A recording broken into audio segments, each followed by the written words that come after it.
Hello everyone. आज जो मेरा टॉपिक है वो है doctrine of pith and substance. लेकिन doctrine of pith and substance को समझने से पहले हमें ये समझना होगा कि doctrine of pith and substance को इवॉल्व करने का पर्पस क्या था, इसको किस प्रॉब्लम के साथ डील करने के लिए इवॉल्व किया है कोर्ट ने। देखिए, हमारे भारत देश में जो पार्लियामेंट है वो और जो स्टेट लेजिस्लेचर्स हैं वो लॉज बनाती हैं। पार्लियामेंट जो है और स्टेट लेजिस्लेचर्स जो है उनको कुछ रिजर्व्ड एरियाज़ दिए गए हैं बाय द कॉन्स्टिट्यूशन, जिसके अंदर रहकर उसी दायरे में रहकर उनको लॉज बनाने हैं।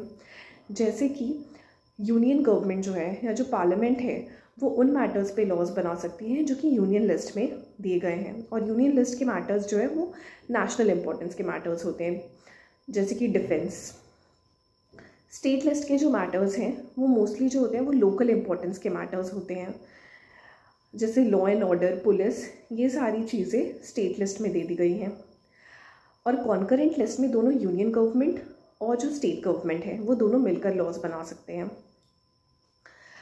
अब जब रिजर्व्ड एरिया की बात आती है और इनके एरियाज स्पेसिफाइड है तो प्रॉब्लम कहाँ आती है? प्रॉब्लम एक्चुअली यहाँ पे आती है कि यूनियन गवर्नमेंट ने अपने ही लिस्ट के किसी मैटर पे लॉ बनाया, लेकिन उसने जो भी लॉ बनाया उसकी वजह से एक इंसिडेंटल इंक्रोचमेंट होता है स्टेट लिस्ट के किसी मैटर पे, जो कि रिजर्व्ड एरिया है फॉर द स्टेट लेजिस्लेचर। तो इस केस में क्या होगा, इसको हम एक केस के माध्यम से समझने की कोशिश करेंगे तो आपको ज़्यादा क्लियर होगा। केस का नाम है state of Bombay versus FN बलसरा का।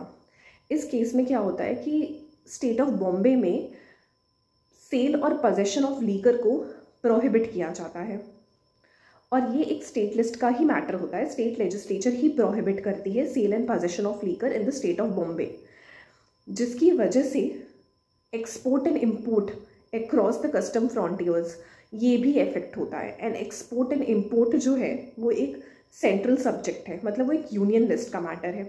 तो यहाँ पे इनडायरेक्ट इंक्रोचमेंट हो रहा है यूनियन लिस्ट के एक मैटर पे। तो इस प्रॉब्लम के साथ डील करने के लिए कोर्ट ने ये कंक्लूड किया इस केस में that if pith and substance of a law or a statute falls within the competence of a particular legislature, even though it might incidentally trench on matters not within the competence of that legislature, the act will be intra-vires and not ultra-vires। ठीक है, एक बार मैं आपको हिंदी में भी इसका मतलब बता देती हूँ। अगर कोई भी लेजिस्लेचर कोई लॉ बनाती है और वो उसके कॉम्पिटेंस के अंदर आता है, भले ही एक इनडायरेक्ट या इंसिडेंटल इंक्रोचमेंट होता हो किसी दूसरे लेजिस्लेचर के कॉम्पिटेंस में, तो ये जो एक्ट है वो वैलिड एक्ट होगा। बस यही है पिथ एंड सब्सटेंस में। और ये केस बहुत इंपॉर्टेंट है, state of Bombay versus FN बलसरा का। एक और केस है, उस केस का नाम है Prafulla Kumar Mukherjee versus bank of Khulna. इसको भी आप रीड कर सकते हो अपने बुक से। एक जो इम्पॉर्टेंट चीज़ है इसमें ये है कि जो इंक्रोचमेंट होना चाहिए वो इनडायरेक्ट इंक्रोचमेंट होना चाहिए। डायरेक्ट इंक्रोचमेंट होगा तो जो लॉ है या फिर जो स्टैट्यूट है it will be declared invalid, क्योंकि मैंने आपको जैसे बताया कॉन्स्टिट्यूशन द्वारा एरियाज स्पेसिफाइड है। आप डायरेक्ट इंक्रोचमेंट नहीं कर सकते हो दूसरे के रिजर्व्ड एरिया में, दूसरे के फील्ड में। लेकिन अगर इनडायरेक्ट इंक्रोचमेंट होता है, क्योंकि कभी कभार थोड़ी बहुत ओवरलैपिंग जो है वो हो सकती है, ठीक है, क्योंकि कोई स्ट्रिक्ट सेपरेशन नहीं हो सकता। तो अगर इनडायरेक्ट इंक्रोचमेंट होगा तो वो जो एक्ट होगा वो वेरी मच वैलिड होगा।